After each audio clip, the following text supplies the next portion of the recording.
Subscribe now. Sus HFY. Alien Stories Daily.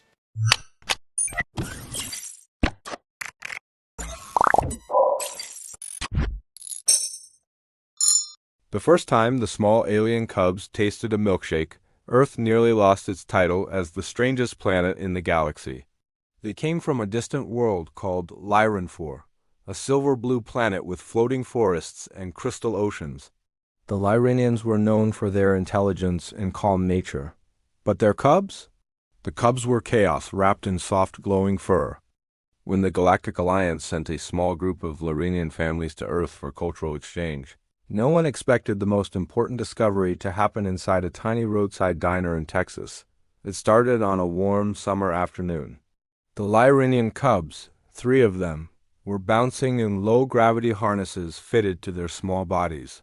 Their fur shimmered faintly under Earth's sunlight. Their big black eyes scanned everything with curiosity. Remember, Ambassador Kiro warned gently, Earth food is very different from ours. We must observe first.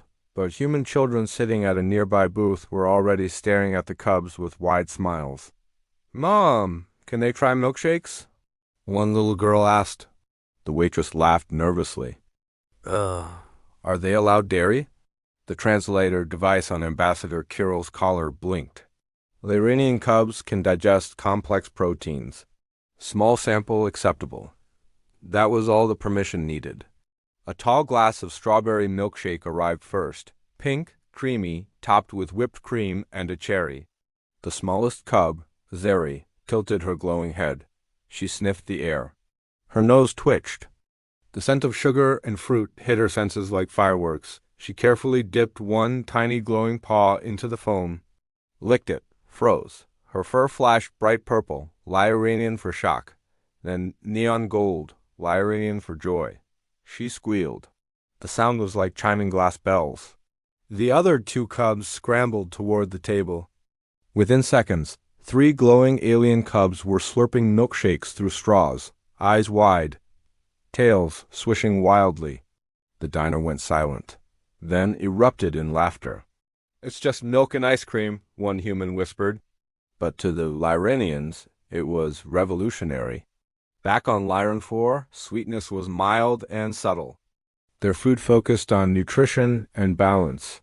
Nothing prepared them for the overwhelming delight of sugar blended with cold cream. Zeri's fur kept flashing gold. The middle cub, Torin, tried chocolate. His glow pulsed deep blue, contemplation, before bursting into bright green excitement. He clutched the glass possessively. The oldest cub, Ral, tasted vanilla and simply closed his eyes in peaceful silence. His glow turned soft white, the color of comfort. Ambassador Kiro watched in disbelief.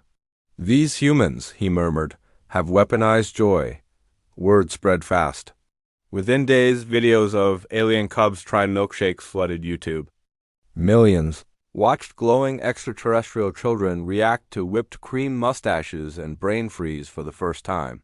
Scientists expected cultural exchange reports. Instead, Earth sent back one message: milkshake diplomacy successful.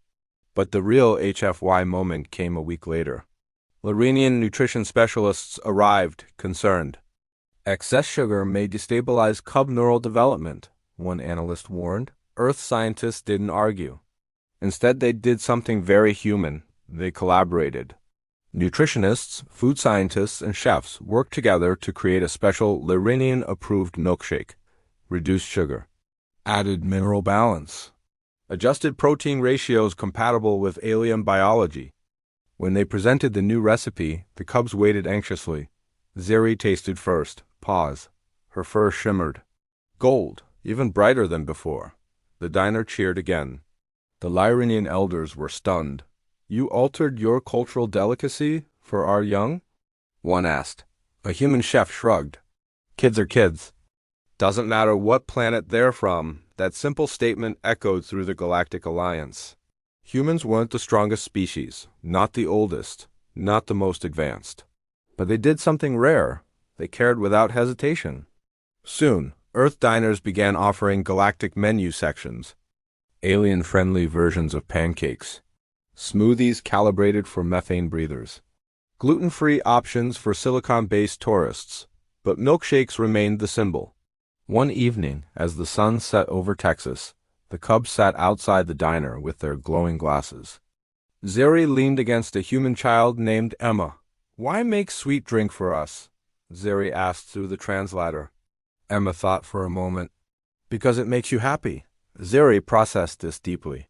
On Lyran 4, happiness was important, but structured, balanced, controlled. Humans, however, chased it recklessly. They celebrated it, shared it freely. Ambassador Kirel recorded his final report. Humanity demonstrates a unique adaptive empathy. They modify their world not only for survival, but for the joy of others. Their strength lies not in technology, but in emotional generosity. The milkshake became more than dessert. It became proof. Proof that when faced with something different, humans didn't fear it. They offered it whipped cream. Years later, when the Lyranian cubs returned home, they carried something precious, a small hollow recipe labeled Earth Strawberry Milkshake. Zeri, now older, would recreate it during Lyranian festivals. Each time her fur would glow gold. And she would tell younger cubs, "There is a planet where beings taste sweetness and immediately wish to share it." Back on Earth, the original diner placed a framed photo on the wall, 3 glowing alien cubs with milkshake mustaches. Underneath it, a sign read, "First contact, served cold." And somewhere in the vast galaxy, other species began reconsidering humanity. Not because of their ships, not because of their weapons, but because when small alien cubs discovered milkshakes, humans made sure there was enough for everyone. The milkshake incident was supposed to be a cute cultural moment. It became an interstellar movement. 3 months after the Lyranian cubs first tasted Earth's greatest frozen invention, the Galactic Alliance officially requested something no one had predicted: a human culinary exchange program. Apparently, the video of glowing alien cubs experiencing brain freeze had traveled far beyond YouTube. It spread across trade networks, diplomatic archives, even military channels. Other species were curious and slightly suspicious. "How can a frozen liquid create that level of neurological delight?" asked a Threxian scientist during a live Alliance session. A human representative smiled. "We add whipped cream." The session ended in chaos. Back in Texas, the diner had changed. A small holographic sign now floated above the entrance. "Galactic Friendly Establishment, Milkshake Certified." Zeri, Torin, and Ral had become minor celebrities. Human kids sent them drawings. Lyranian families requested Earth recipes daily. But something unexpected began happening. The cubs weren't just eating milkshakes. They were learning. Human laughter fascinated them. The way humans teased each other, the casual hugs, the messy joy of sharing fries from the same plate. On Lyran 4, meals were silent and efficient. On Earth, meals were loud and alive. One afternoon, Torin noticed something. A human child dropped her milkshake. The glass shattered. The shake spilled everywhere. The girl's eyes filled with tears. Before any adult reacted, Ral slid his own milkshake across the table. "Share," he said simply. The girl blinked. "You'll have less." Ral's fur shimmered soft white. "Less alone is more." The diner went quiet again. Ambassador Kirel recorded another note. Lyranian cubs adapting human empathy patterns at accelerated rate. The exchange was working both ways. Then came the challenge. A delegation from the Vartani Empire arrived unannounced, tall, armored, cold. The Vortani were powerful and emotionally distant. Their species valued strength and logic above all. Their commander stared at the milkshake menu. "This beverage is responsible for cross-species emotional bonding?" "Yes," the waitress replied nervously. He ordered 1, chocolate, extra thick. The entire diner watched as the armored alien carefully removed his breathing mask and inserted a nutrient intake tube into the glass. He drank. Silence. 5 seconds. 10 seconds. His armor lights flickered, blue, then orange, then bright gold. The exact same glow Zeri had shown months ago. The commander froze, slowly removed the tube. "This is inefficiently delightful, humans grinned. The cubs clapped. The Vortani delegation, clearly uncomfortable, ordered 5 more.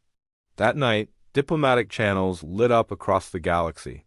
If something as simple as a milkshake could make a Vortani commander glow gold, what else were humans capable of? But the true HFY moment came days later. A supply shortage hit the region. Dairy shipments were delayed. Ingredients ran low. The diner could only make 3 milkshakes. And outside stood 20 beings, humans and aliens, waiting. The owner sighed.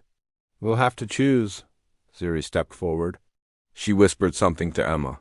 Emma nodded. The human children gathered first. Instead of ordering full milkshakes, they asked for small cups. "Just a little," Emma said. "Enough for everyone."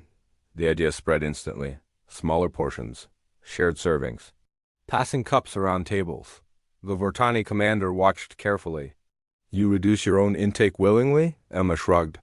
"Tastes better when everyone gets some." The commander processed this longer than he had processed any military strategy. Ambassador Kiral turned to the human chef. "Is this common behavior?" The chef laughed. "Not always. But when it matters." By closing time, every being in the diner had tasted milkshake. Not one glass was full. Not one person left unhappy. Later that evening, the Vortani commander requested a private transmission to his empire. His message was simple. Humans possess a strategic resource more powerful than fleets. Pause. They call it sharing. Weeks passed. Milkshake stands opened on 3 other Alliance worlds. Lorinian scientists perfected mineral-balanced ice cream. The Vortani experimented with protein-based frozen blends. Even methane-breathing species developed nitrogen-chilled foam versions. Across star systems, a new diplomatic phrase emerged. Shall we discuss this over milkshakes? It meant peace. It meant openness. It meant lowering defenses. Back in Texas, the original diner added another framed photo. This one showed humans, Lyrinians, and a fully armored Vortani commander sitting at the same table, all with whipped cream mustaches. Underneath it, a new sign read, "Peace, served extra thick." One night, Ziri sat under the stars with Ambassador Kirill. "Why humans so strong?" she asked. "They are physically fragile," Kirill said softly. "But emotionally, they are expansive." Ziri looked toward the diner lights. "They see strangers and think, 'Friend?'" Kirill nodded. "Yes." She thought about the spilled milkshake, about Raul sharing, about Emma dividing cups so no one was left out. On Larum 4, strength meant control. On Earth, strength sometimes meant giving up the bigger glass. Ziri's fur glowed gold again. Far above them, Alliance satellites recorded something remarkable. Cross-species conflict rates had slightly decreased since the Culinary exchange program began. No treaties signed. No weapons deployed. Just frozen sweetness shared across tables. Humanity had once been evaluated for its military potential. Now it was being studied for something far more dangerous. Compassion. And somewhere in the galaxy, a Vortani commander quietly ordered a second chocolate milkshake without being asked.